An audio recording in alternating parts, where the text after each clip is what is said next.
Builders! Welcome to the official Modeler.us unboxing of the Meng Messerschmitt Me-410B-2/U4. At least now we know where George Lucas gets his robot names. The Messerschmitt company has a really colorful history as far as being bought and sold by various parties, eventually becoming one with a sea of companies after the storm of successful mergers. But that's not what makes this plane interesting. You see, the Me-410 was quickly released to replace the Me-210, which was apparently a bomb. Our subject was renamed because of the notoriety of the 210's flaws. So with that mild history lesson behind us, let's make it the kit. We start with that Meng signature classy looking matte box cover and an incredibly lavish piece of subject art with an impressive color scheme. Trying to pull off that paint job and achieving that degree of pop would be a fun challenge for the inclined.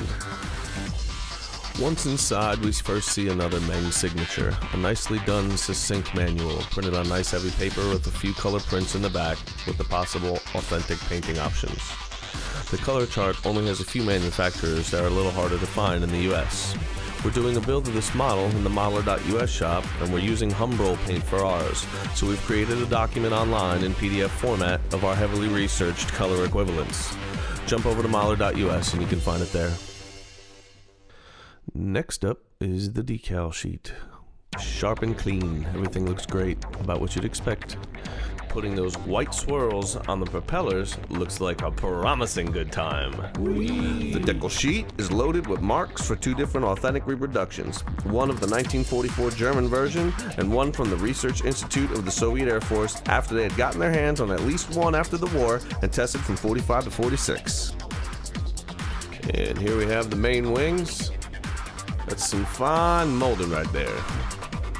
This whole plane is done in a real nice gray, so even if you wind up not painting it, it's still going to look great. And here we have the main fuselage. Here's a sprue of medium-sized parts, including what eventually becomes the cockpit floor, or the top of the weapons bay, depending on the position you find yourself staring at this thing. Personally, I prefer the cockpit. And here is a bag of two sprue. What do? One for me and one for you.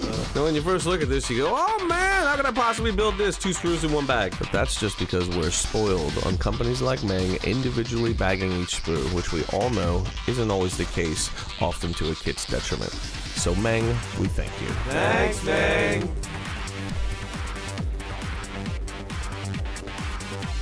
And here we have the other half of the main wing with the stabilizer as well.